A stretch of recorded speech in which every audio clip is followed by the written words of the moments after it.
Hello friends, आसू सोम kitchen में आपका स्वागत है। आज मैं आपके लिए लेके आई हूँ सोयाबीन चंक्स पुलाव। बनाने में बहुत इजी है और खाने में इसका कोई जवाब नहीं। एक बार आप ज़रूर ट्राई कीजिए। चलिए इंग्रेडिएंट देख लेते हैं। यहाँ पे मैंने मसालों में लिया है red chili powder, red chili flake, नमक स्वाद अनुसार, 1 चम्मच जीरा, धनिया पाउडर, ये गरम मसाला है। यहाँ पे मैंने ड्राई स्पाइस में लिया है 2 हरी इलायची, 1 काली इलायची, जिसको मैंने अच्छे से एक बार कूट लिया है, जिससे ये जब फ्राई हो तो ये फटे नहीं और नहीं तो आंख में लग सकता है। 2 बे लीफ लिए, 1 छोटी स्टिक मैंने यहाँ पे दालचीनी की ली है, 9 से 10 यहाँ पे मैंने काली मिर्च ली है और 4 दाने मैंने लौंग के लिए हैं।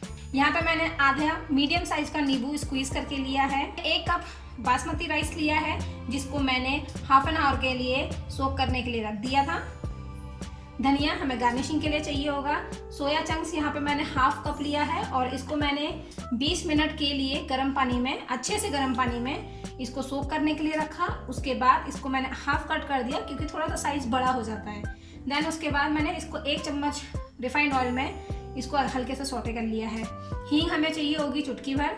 यहाँ पे मैंने 1 मीडियम साइज का टमाटर लिया है, जिसको मैंने ऐसा फाइन चॉप किया है। 1 मीडियम साइज का प्याज लिया है, इसको भी मैंने फाइन चॉप किया है। तेल यहाँ पे मैंने 2 बड़े चम्मच लिया है। 2 हरी मिर्च ली है, जिसको मैंने बीच में से कट लगा दिया है। हाफ इंच मैंने यहाँ पे जिंजर लिया है, जिसको मैंने ऐसे हल्के से टाइनी क्यूब में काट लिया है। यहाँ पे मैंने बीन्स ली हैं आधा कप के तकरीबन। गोभी भी ली है मैंने हाफ कप। और यहाँ पे मैंने 1 मीडियम साइज का आलू लिया है, जिसको भी मैंने ऐसे क्यूब कट में काट लिया है। चलिए फ्रेंड्स, अब स्टार्ट करते हैं। सब्सक्राइब कीजिए मेरे चैनल को और बेल आइकन को हिट कीजिए ताकि मेरे वीडियोस के लेटेस्ट नोटिफिकेशन आप तक सबसे पहले पहुंचे। यहाँ पे मैंने प्रेशर कुकर ले लिया है फ्रेंड्स और इसको अच्छे से गर्म कर दिया है। अब ऐड करेंगे इसमें ऑयल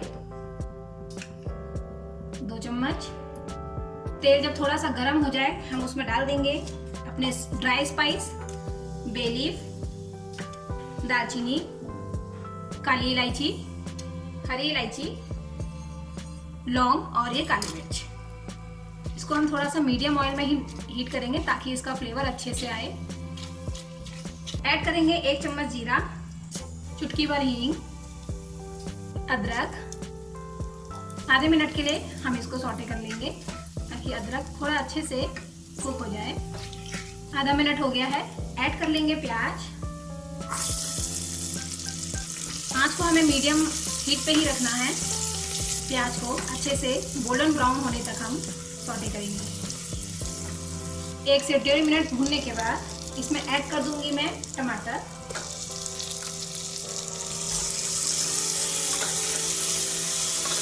आधा मिनट सौटे करने के बाद इसमें ऐड करेंगे आधा चम्मच रेड चिली पाउडर, जितना तीखा आप पसंद करते हैं, 1/4 रेड चिली फ्लेक, आधा चम्मच कोरिएंडर पाउडर, 1/4 गरम मसाला।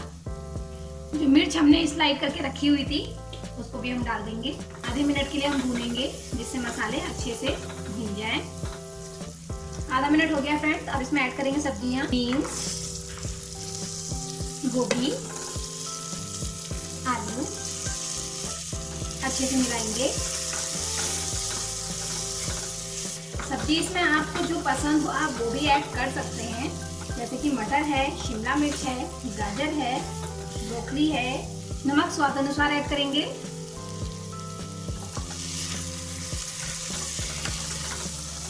1 मिनट अच्छे से मिलाने के बाद फ्रेंड्स अब हम इसमें ऐड करेंगे बासमती राइस। इसको हमें हल्के हाथों से मिलाना होगा ताकि दाना टूटे नहीं। आधा मिनट मिलाने के बाद अब इसमें ऐड करेंगे सोया चंक्स। इसको भी हल्के हाथों से मिलाएंगे।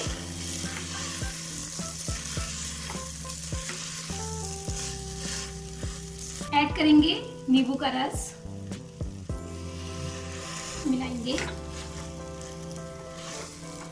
अब इसमें मैं जितना कप मैंने चावल लिया था उसकी डबल क्वांटिटी का पानी मैं ऐड करूंगी। मैंने 1 कप चावल लिया था तो मैं इसमें 2 कप पानी डालूंगी।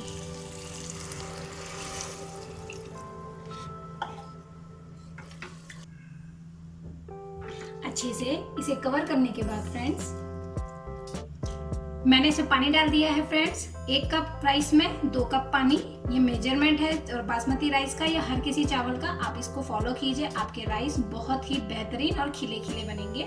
चलिए अब इसको हम 2 विसिल आने तक के लिए कवर कर देते हैं मीडियम हाई फ्लेम पे। 2 विसिल आ गई है फ्रेंड्स और ये ठंडा हो गया है। चलिए अब इसे खोल के देख लेते हैं। अब हम इसमें ऐड कर लेंगे धनिया को हम इसमें ऐसे ही करके रख देंगे। 5 मिनट के लिए मैं फिर से ढक्कन लगा के इसको सीखने के लिए छोड़ दूंगी, फिर मैं इसको प्रेजेंटेशन करूंगी। 5 मिनट इसको कवर करके रखने के बाद फ्रेंड्स तैयार है हमारा सोया चंक्स पुलाव। बनाने में बहुत इजी है और खाने में बहुत हेल्दी और न्यूट्रिशन से भरा हुआ है। ये बच्चों को ये बहुत पसंद आएगा। लाइक कीजिए मेरे वीडियोस को, शेयर करना बिल्कुल ना भूलें और एक बार इस रेसिपी को आप घर पे जरूर ट्राई करें और मुझे कमेंट्स करें कि आपको ये रेसिपी कैसी लगी। Thanks for watching Ashu's home kitchen. Thank you.